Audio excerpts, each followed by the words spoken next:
Good day, RGV. Today on Valley por Vida, there's a lot going on. The show starts right now.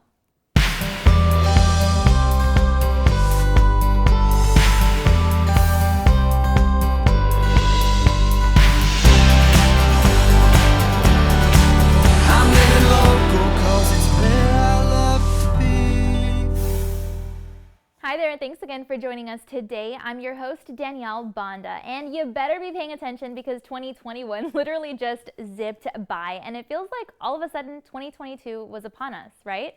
Well, many of us enjoyed family time, hanging out with friends. Some of us went to school or even started a new career. I mean, there was just a lot that happened, including in the film industry. I'm sure you caught a lot of cool movies out on the big screen or maybe at home, and today we're going to go ahead and break down the top 10 best flicks of this past year. So here's today's Reels, Ratings, and Reviews segment.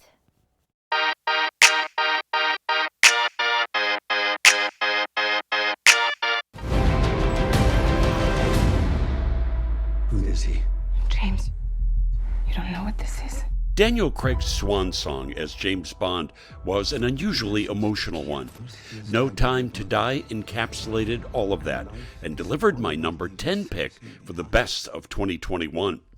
This year was definitely not friendly to musicals. There's a variety of reasons why movies like In the Heights didn't perform well at the box office. I still loved it and picked it as my number 9 movie of 2021. At number 8, it's the Japanese entry Drive My Car, a thoughtful, well-written, albeit too long story about a man who travels to Hiroshima to direct a play and explores love, loss, and grief following the death of his wife. We are a new people. The best documentary of the year is my 7th overall movie of the year. Summer of Soul examined 1969's Harlem Cultural Festival that was often called the Black Woodstock and is a statement about a turbulent piece of American history. My 6th favorite from the year was a filmmaking masterpiece. Dune, the epic sci-fi adventure, is the second adaptation of the 1965 Frank Herbert novel from filmmaker Denis Villeneuve. There's also director-writer Paul Thomas Anderson's Licorice Pizza, a 70s set coming-of-age drama comedy starring Cooper Hoffman. It's my 5th favorite of the year. What you doing? Getting mixed up with her. At number 4, it's the Netflix Western drama The Power of the Dog.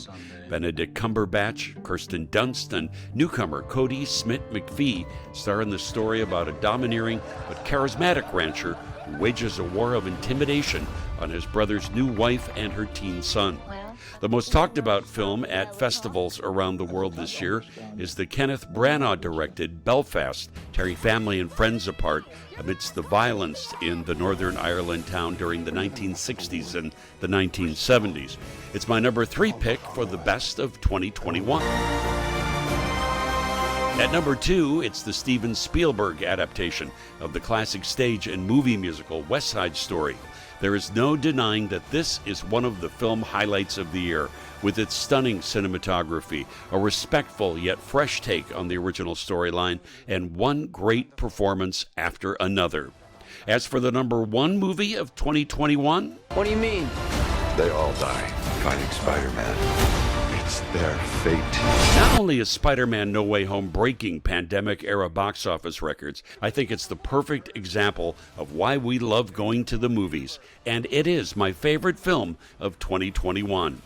Happy New Year. In Chicago, I'm Dean Richards. There you go. If you haven't had a chance to check out one of these at the theater yet, then you've got to make a point to do so. I'm telling you, they're really good. And of course, be sure to stick with our team for more on the latest films for the year in review like we did today, and of course for themed movies this February. But we can't just focus on feature films. What about really good independent films? Well, I'm here to tell you that the South Texas International Film Festival will be premiering several at their event on January the 21st in Edinburgh, and our team had the chance to catch up with one of the feature-length film's cast and crew for your personal invitation. So here's more on their movie. I am the executive producer of Turbo Cola. My job was to put the team together. Basically, I found the director, found a great director, a diamond in the rough, really. His name was Luke Covert. We had done 3 other projects before this. I owned a small business. I owned a martial arts school for a while, and he directed the commercials for my business. And that's how I met him. Then we did 2 short films together. And by then I realized, okay, this guy knows what he's doing, and I think I can trust him with a feature film. And that's what I did. I had a script, so I sent him the script. Said, well, what do you think?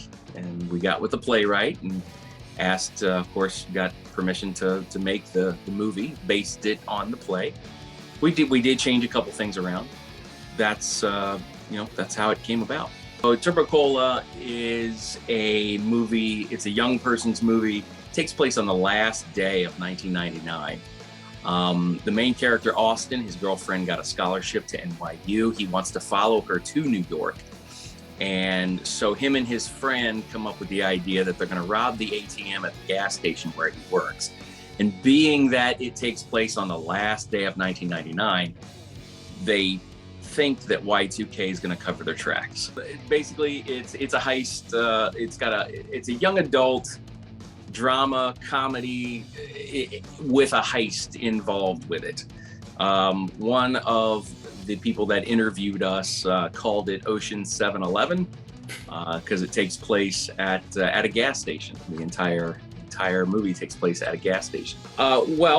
I thought that it had a little bit of a Clerks element to it, in that it takes place in one location. And so logistically, it was possible to make as an independent, especially as a first-time independent filmmaker.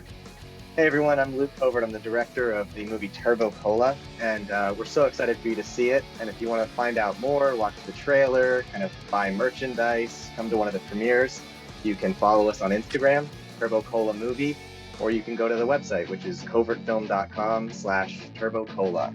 The soft drink's not quite ready yet, but it tastes very, very mediocre, and it'll be out at some point. But watch the movie for now, and we're so excited to get to meet you guys later. If we just get people to watch this trailer, their mind completely changes as to what we've actually done. We'd love to have you come out and see our film. We put a lot of heart and soul and effort into this thing, and we really hope to see you there.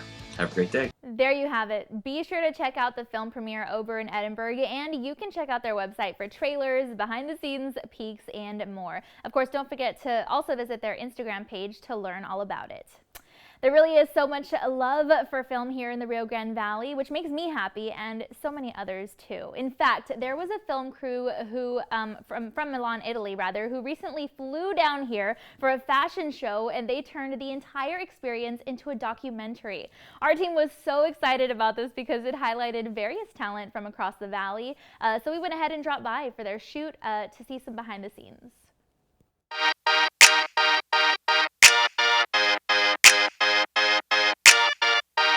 Good morning, everyone! My name is Shona. My name is Maneli Cepeda. And we're so excited to be here with you and spend our beautiful morning with all of you. We're here in the valley right now for our 3 days activities.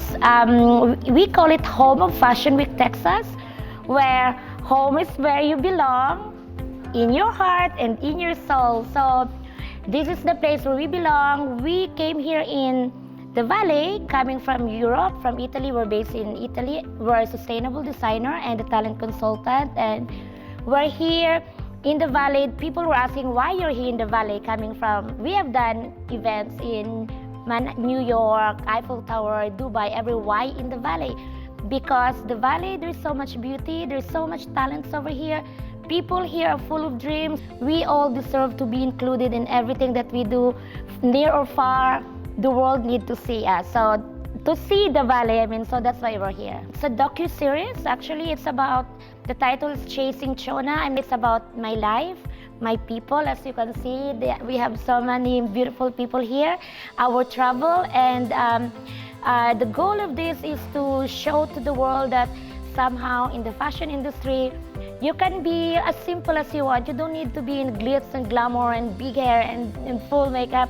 You can be like this and doing great things. Yes, for the documentary, we need you guys because I think the trailer will be out soon. And the good thing about, correct me if I'm wrong, but mainly the most part of what we are doing right now here in the Valley will be in our trailer. We need your support. Texas, America, the world universe, you need to follow our docu-series. So it's gonna be amazing. And by the way, just want to shout out to you that we have the beautiful talent from here in the Valley. Maneli, she's wearing a pineapple dress because we're a sustainable designer, and these are made by our local weavers that are hand woven, one by one, fiber by fiber. So before I forget, I just want to shout out, thank you so much to our local weavers out there who's been really so, happy and loving of making all my imagination into the reality. I'm so happy to be able to participate in this and get to wear these beautiful dresses. By the way, our official website for Chasing Chona will be out soon. We will be spreading that news all over at any time. But for now, you can follow us in our social media, Instagram, Facebook, and everything. The brand, agency, and to my personal Chona Bacauco, where everything is happening there. I just throw everything there. So everything that we do, past, present, future, you will see there. It's so nice to know that international film crews are recognizing the Valley landscape in such positive ways, helping bring our local film community to life. And of course, it's amazing to know that this helps just shine a light on talent here from the Valley. So be sure to check out some of their other roles that the Manelli has been a part of by visiting her official IMDb page online. All right, you guys, well, now it's time to take a commercial break, and then we've got to look at your local weather updates, but be sure to stay tuned because Valley por Vida will be back. And we're going to be visiting a local barber shop to learn all about some unique hairstyles that we can look forward to seeing this new year. Plus, some interesting hairstyles that maybe you never heard of in an all-new Fun Facts segment.